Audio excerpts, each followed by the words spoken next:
Hello and welcome back to Concert Critiques in Cars with Emily. This is a very special edition as I am currently in the passenger seat. One, that's one special thing. And two, I am also currently in LA. So I went to the Alter Ego Tour 2022, because that's what year it is. Yep. And so let's get started because it's gonna be a long one, folks. So first we went to the pre-show like we did last two years ago. Because, COVID. Anyway. So we saw DJ Scotty Mix, thank you. And he was great, right? He, again, solid set, had a lot of good songs, a lot of good transitions. I'm not gonna lie, this year I wasn't paying as much attention as I was last year, and I should have been because we'll talk about that later. But it was good. I liked the songs. There were maybe one or two songs I didn't know, and those songs were actually very upbeat and exciting songs, so I thought that was really well done. Then Cannons came on, and the first song was okay. Nothing really stuck out to me. It all just kind of sounded like the same. Like the music was the same at the same time as the singing, and so there was nothing that was like, ooh, I really liked that part, or ooh, that, it just was like a kind of okay.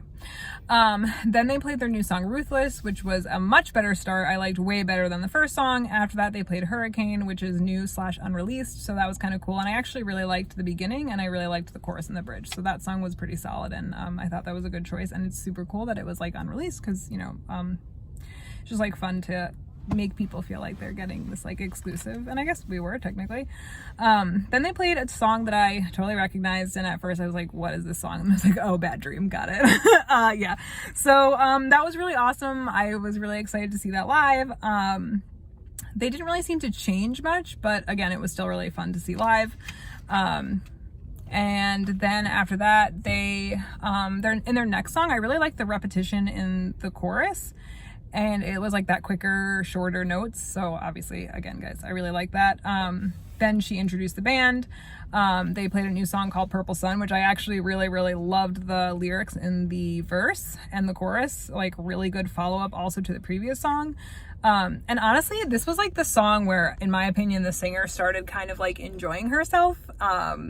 She just seemed to be having a lot of fun, and she was moving around a lot more than she had been previously, and just seemed super into it this time. So I really loved that. You could just kind of tell, I don't know if she had gotten over her nerves at that point or what, but she definitely seemed like she was super excited to be there and just having a good time. And then after that, it was Fire for You, which was super fun to see because, again, I hadn't seen that live ever. And so, so there were, again, not a huge amount of changes, which, again, maybe I'm wrong, but yeah, it just was cool to see live. And then after that, Milky Chance came on. So let me give you again, you guys, I know this is already long and I'm going to give you a quick backstory, but the first time I saw Milky Choice, they were terrible. Their sound was terrible. All they kept obsessing about was people putting their phones away. And it was one of my least favorite concerts I've ever been to. So I'm not going to lie. I had, low expectations, but I was hopeful. Low expectations, but hopeful. And wow, they fucking blew me. Oh, I said the F word. I'm so sorry. Wow, they really blew. Oh, I'm so sorry. Please, children, I'm sorry. They blew me away. Really great first song. They also had the word ego as part of it, and I thought that was very appropriate considering it's the Alter Ego Tour. So I really liked that. I thought that was, if they did that on purpose, probably not, but I thought it was well done and placed. So the second song was okay. It was good. I just liked the first one better. Then they told us that they had just gotten in a day ago and that they're the reason that it was raining in LA. Which I thought I was the reason because I'm from Maryland, but it's okay. They can have it. That's fine. So I really like they stole your thunder. Literally, almost literally. So I liked the chorus of the third song. And then they went right into an older song, which I know, and I did not know the name of. And they changed right before the chorus. And just were rocking out, and I really, really loved that. And there were a lot of great changes in that song, and I thought it was really, and again, I hadn't heard that song in a long time or thought about it in a long time, but the fact that I could tell that there were lots of changes made it fantastic. So then they talked about how he was like, oh man, I have these sick dance moves, but I can't do any of them because it's raining. And it really was raining, and the stage was soaking wet. They were covering the equipment with like tarps and stuff, so it was wet.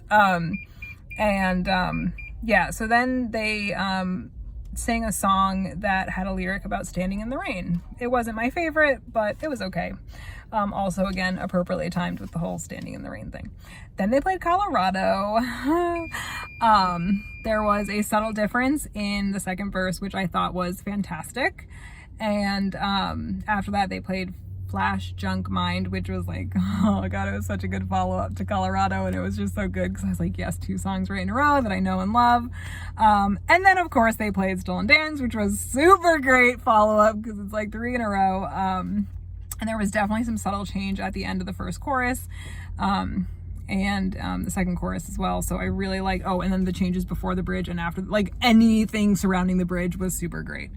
So yeah, so then they ended their set with a song called Sweet Sun, which I didn't know the title of. I had to look it up.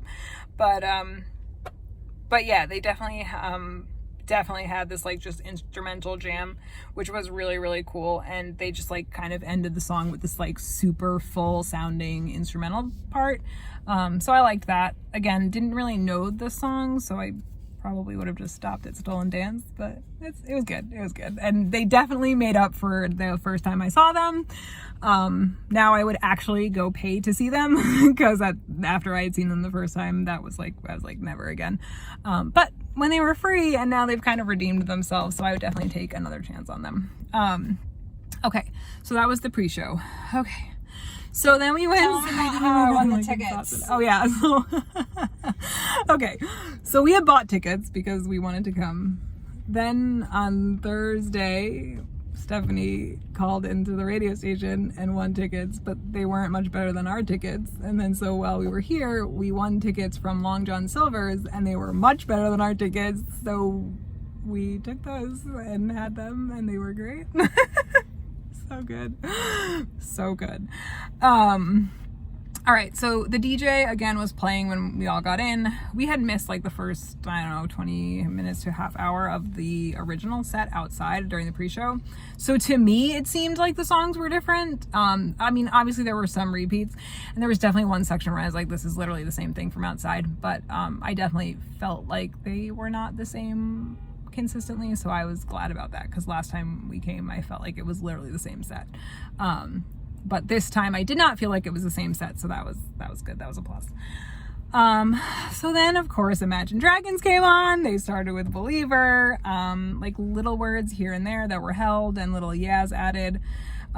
Also, just so we all know, for this whole entire thing, when I say the word jets, I mean like, because there were like fog jets, fire jets, and confetti jets. So just know that I mean like the like cannons. I don't know what to call them, so I'm just calling them jets. That's what I wrote down, so it's all jets. Really loved, such a great start to their set. The singers all over the stage, and there was confetti like in the first song, so that was really cool. Then the singer started talking about how this was a well-deserved night, and like people should just let go and like leave all of politics and religion all at the door. So that was nice. It was good to hear, and I think almost every single band was like, it's so nice to be in front of real people again. So like, that's a thing. So then they did Whatever It Takes. And the singer went, so then the band as a whole went into a guitar and drum solo. And the lead singer was playing drums like in front of the stage, which was pretty cool.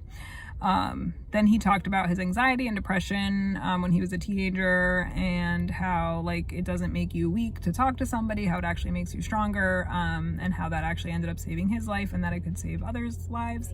And then they went into Demons, which was about that subject, and so he had the crowd sing a few lines, but it just like was interesting because he genuinely seemed to like actually be emotional while he was singing it. So again, maybe he does this all the time, so maybe he's just like used to it and can like fake it, but it seemed real and I appreciated it, so I really liked that song.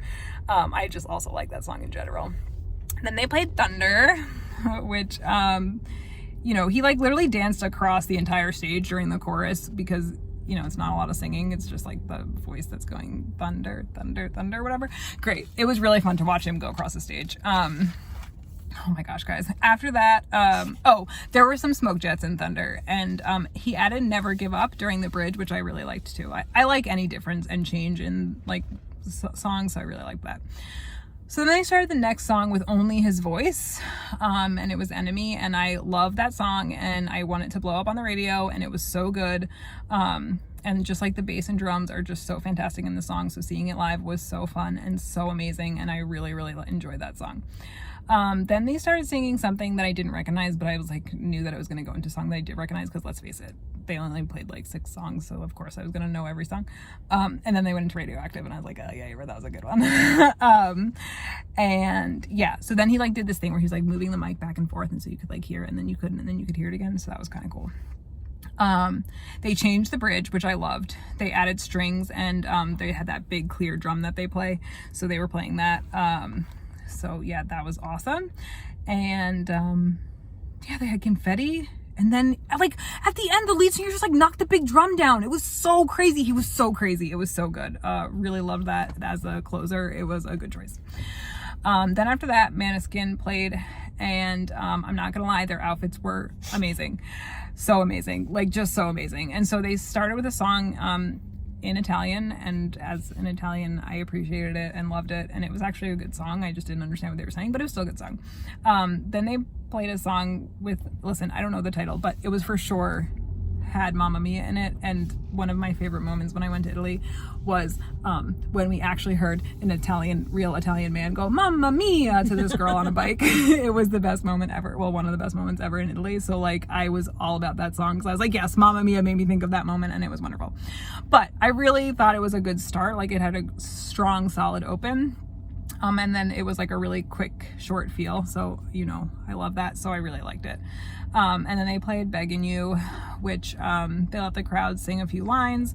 It was super fun to see live, especially like the faster parts when he's like not rapping, but he's like singing really quickly. So that was really awesome live, because they did a really nice job. After that, they kind of sang a slower, more serious song.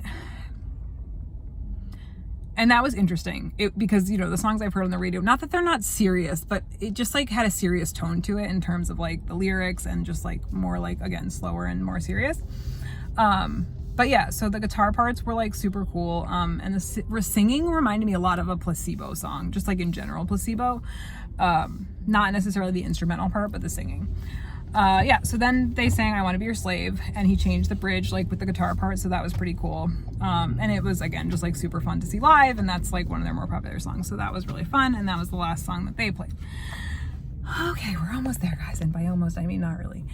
So Coldplay went on next, and they handed out wristbands at the beginning. So like when you walked in the door, they handed out these wristbands, and they just told you to wear them. And so all of a sudden they started going off, and they were colorful. Well, they were white at first, and so it was so cool. Like the whole crowd, you could see all these like wristbands. It was awesome. And they started with Higher Power, and the wristbands were so cool. Also, they had confetti, but it was just like cool to see that song, because I actually do really like that song. And so yeah, it was really nice to see. And they did Clocks, which is like one of my all-time faves. And he commented on the amount of confetti, which I thought was funny, because there was a lot of confetti on the stage. And he sat at the piano, and like, again, definitely made small changes, especially around the bridge. Loved it. Then he like totally changed the beginning of Fix You, and it was so good. It was so good. So good, guys. Like, just, I can't even express to you. So good. And then we got to sing the chorus. And then after that, they like completely, like, again, completely different sound, but it was just so great. And then once they got to the bridge, they changed it back to the normal sound. It was just great, though. It was, I wish you could have been there, and if you were there, I know that you're like, yeah, that was really great. Or you're like, no, it was terrible, but I thought it was really great. Okay, anyway, then they went to Living La Vida, and he made a joke about how Kings of Leon had 2 better songs that came out at the same time. And Kings of Leon is coming up next-ish, so it was funny. And then, yeah, it was good. Again, little changes. He ended up being on the piano. And then after that, he played Human Heart, and this was like a slower song. And so he brought 2 people on stage, and there were no other instruments than him and these, I think there was a soundboard of some kind.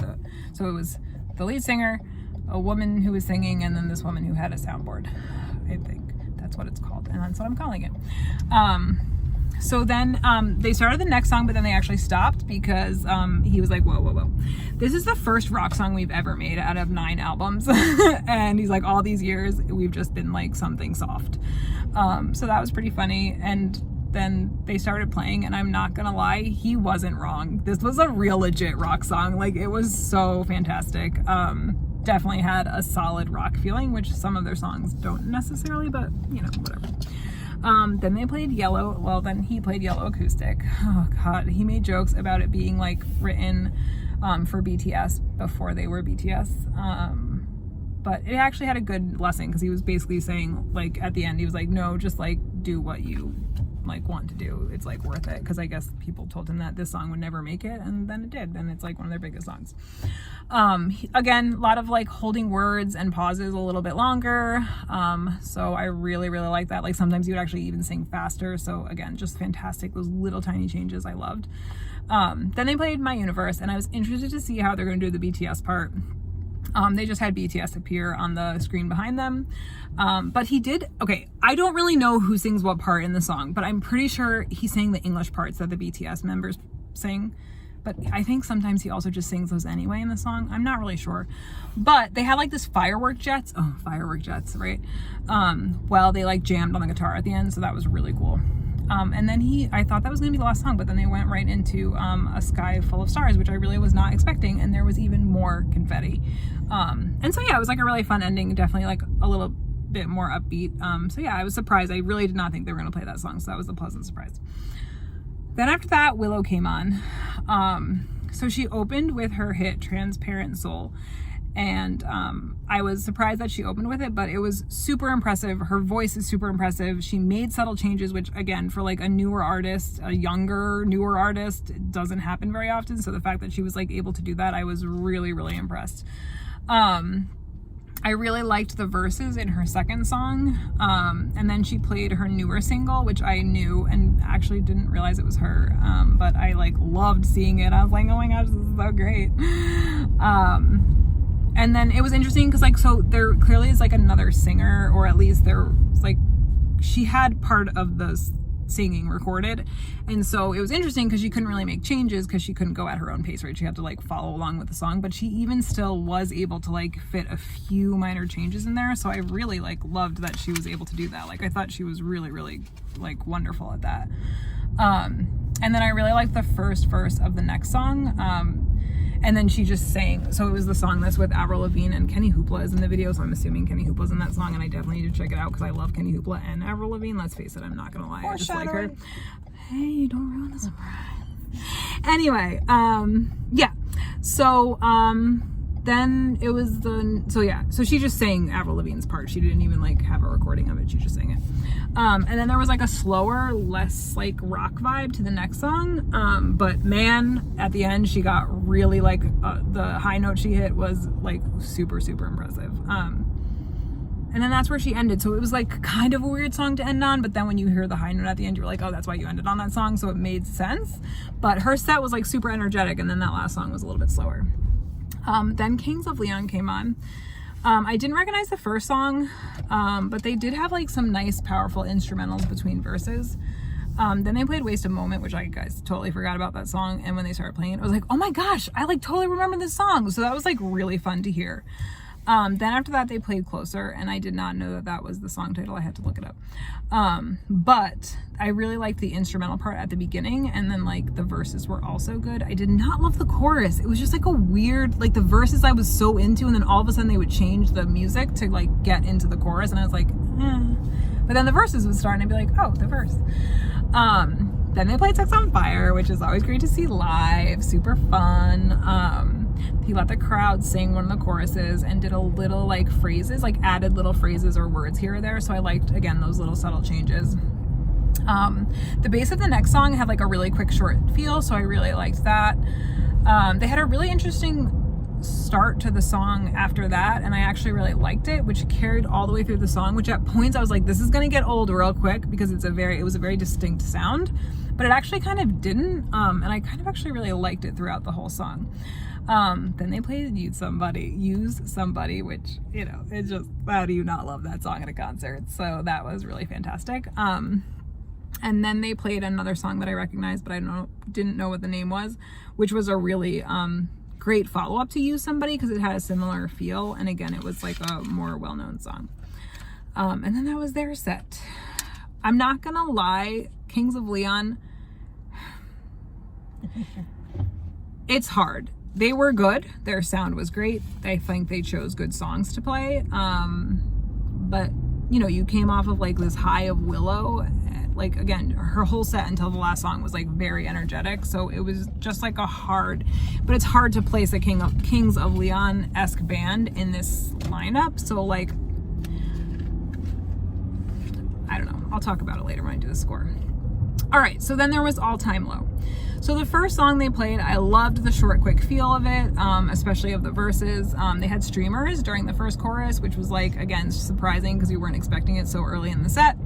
And then they kind of like got slower and then like built it up again real like right at the end. So I really liked that. The second song, I really liked the pre-chorus and then like going into the chorus, super energetic. It was just like such a fun start to their set. The third song, I really like the upbeat nature of the song and the filter at the end of the chorus. Like the last line of the chorus had a filter on it. And then towards the end, he also used that filter to sing the last part of the song. So I thought that was cool. The fourth song had kind of like a slower start and it was just the guitar at first and the singer. And then it became really full and they had fire jets and I looked the song up and it was Weightless and it was so good. I'm not gonna lie, it was really good. I definitely recognized it the second it started, but again, he started with just the guitar and the singer, so I really liked that. I thought that was a good choice. And then after that, they played Once in a Lifetime, and I've been wanting to see that song for a long time, and I thought it was a really great follow-up to Weightless. Then they played Monster, which I was also really looking forward to seeing. I really, really wanted to see that song. And they played it. Obviously, I knew they were going to, but it was still fun to see. And they had fire jets. It was just so good. It was like, and then of course, it's like following up the two songs that I like knew and wanted to hear. Oh my gosh, it's so dark right now. Sorry, guys. And then after that, again, I thought they were going to be done with Monster, but they were not. They played Dear Maria, Count Me In. It was the best last song. It's such a fun song, and it's just like, it just is so great. And yeah, I know it's really dark, sorry. So that was really great. I thought that they did a nice job. They had, the lead singer just like threw his guitar and someone on stage caught it. So that was pretty cool. I like when band members do that. And then there was like more confetti. So it was pretty great. So then after All Time Low, we were told that we were getting a special guest and we had no idea who it was. I was really hoping it was going to be Candy Hoopla, although I am seeing Candy Hoopla. I really secretly would have loved it to be Machine Gun Kelly, but I knew that was probably a stretch. And it turned out to be Avril Lavigne. And it was amazing. She is fantastic. So we started with Your Girlfriend, and she let the crowd sing some parts of the chorus. Again, super fun opener, just like a throwback. It was great. And then she sang her new single, Bite Me, which I really liked the song, like on the radio. And so seeing it live, I was like really excited. And I was, again, knew she was going to obviously play her new single. So that was really cool. And then after that, she did My Happy Ending, which is, again, like such a classic. There weren't really a lot of changes or anything, but again, you're just like, oh my God, this is like an Avril Lavigne throwback. That's all you need to know. And then, of course, she ended with Skater Boy, which was, again, just like one of those classic throwbacks. But yeah, and then right before she got off stage, she like just did a handstand. It was awesome. So yeah, that was really fun. That is definitely the car next to us. Car is sparking. Okay. Wow. Let's keep going. Danger. Okay. And then 21 Pilots came on to end the whole show, which was, I mean, what I was looking forward to the most. So they started with Stressed Out, and of course all of the changes that you normally see with Stressed Out at a 21 Pilots show. And they had fog jets, which was fun. But Tyler really does a good job with changing Stressed Out. And then, you know, he lets us sing the chorus. So that was, I'm glad it's at the beginning and I'm glad he changes it. If he didn't, it would not be as fun. And then they played Heathen. So you had the piano open, you know, the extended piano open, and then they had fire jets for this song. And he like screams that last, like right before, like not the last lines, but like maybe like, I I don't know, 4 lines before the last, he like starts screaming them. So good. I love that change. I think it really makes a big difference. It was really, really fantastic. Then they had Josh drum for a little bit, and then the other band members like played, which I know I described in the last time I saw them, right? Like the spotlight went on just the guitarist, and then just the trumpet, and then just the keys, and then just the as they played, and then every time they played, they would have the spotlight shine back on them. So then after the band was informally introduced, they played The Outside. Some subtle differences, which were great. And then after that, they went into jumpsuits, which was amazing. They had fog jets at the beginning, and then they like, the differences in the bridge are like bone-chillingly good. I don't know if they were the same as last time I saw them, but this time in particular, they were just like, God, it was so good. Like, even just thinking about it now, I could not get over how much I loved the changes in the bridge for that song. And then there were fire and smoke at the same time towards the end of the song. So it was, Jumpsuit was amazing. So then he did like the walking thing where he takes a step and he gets like the full music, and then it stops when his foot is in the air, and then when he puts it down, so he did that. Then they played Mulberry Street, and right after the first chorus, he went to Benny and the Jets, and then back to Mulberry Street. Then they went to Level of Concern, and this was like, I want to say jazz, but I don't think that's the right term. It was like a jazz-ish version, and what I mean by that is like, it was really trumpet heavy. Like the melody was definitely different, and a lot of trumpet, like up until well, even past the first chorus, but really up until the first chorus, and then it kind of like came back to normal, but then honestly it was past this, they were still using it. So then Tyler came to the side, into the crowd, like onto the second tier, which is with the tier that we were in, and he sang Ride, started singing Ride, and then eventually went back onto the stage. And then when he got to the piano, he started to play Fix You.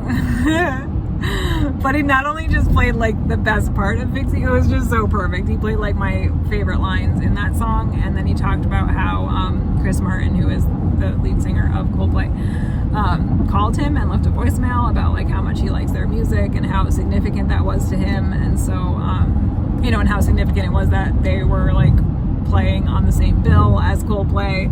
And he was like, this is like totally off the cuff. So again, kind of a moment that you're definitely not going to get at every single 21 Pilots concert. So I really liked that.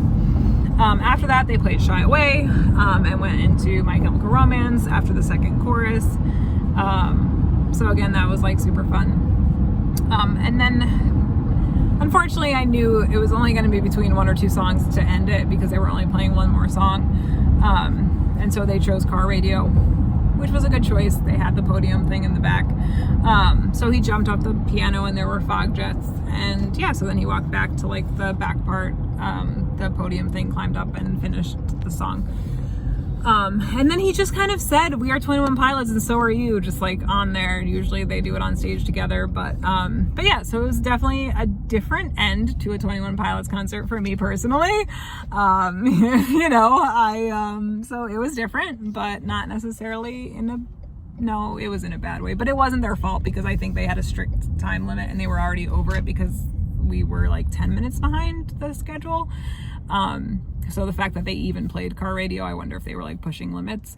But okay, so let's get into scoring. Oh my gosh, guys, it's already 29 minutes in. Okay, I'm gonna make this as quick as I can. So the pre-show I thought was good. Cannon's the 2 songs that I knew I was excited about. However, I didn't really know a lot of the other ones, but maybe that was my fault. Milky Chance definitely was so good. So much better than the first time I saw them. So I was actually very excited about that. And again, they played good songs that I knew. Oh my gosh. And then, I mean, Imagine Dragons was great. They didn't play one of the songs I really wanted them to play, but that's okay. Again, they had such a short set. I really can't like ding a band for not playing a song that I wanted to hear, because it was so short. Maneskin was amazing. Coldplay was amazing, and I really liked the wristbands. I thought that was really cool. my gosh, who was next, guys? I'm so sorry. I really liked Willow, even though I know she was not the next band. I really liked Willow. I thought she did a really nice job. And again, the last song was like weirdly placed, but then when you like kind of heard why it was weirdly placed at the end, I did, oh no, maybe Willow was next after Coldplay. Sorry, guys. Kings of Leon, again, it's like you just can't put them in a good spot. They're just a slower band. I mean, again, their sound was great. They picked good songs. It just like, yeah, you almost had to put them after Coldplay, maybe. I don't know that would have made it better. Loved All Time Low. All Time Low definitely brought you back. It was so fantastic. And then like going from All Time Low to Avril Lavigne was such a nice surprise. And again, she played like just what you needed, right? She played her new hit and then like the 3 hits that she's like most famous for. And then 21 Pilots was so good. Obviously it was a short set, but I still felt like they did like a lot of 21 Pilots things. And so like that's hard when you only have like a 45 minute set, but they made it feel like it was like a full set. All right, so oh boy, overall I think I'm going to give this one I'm gonna give this one a 9.0. I think for the time crunches, all the bands did a fantastic job. Again, there were a few songs that I wasn't a huge fan of. Kings of Leon, it's like, yeah, do you just not include? I don't know what the solution for Kings of Leon is. And then Cannons, again, like not my favorite, not would have been my choice, but they were great. I mean, again, she was very good. It's just not like, yeah, I don't know, 9.0. I think I'm sticking with my thing. All right, so let me know what you thought. Was it good? Was it bad? Were you there? Did you want to go there? Like, comment, subscribe, and I will see you guys next time. And I'm sorry this was so long. I tried to keep it short, but yeah, I will be in Maryland next time as well. So I will see you back in Maryland. Bye.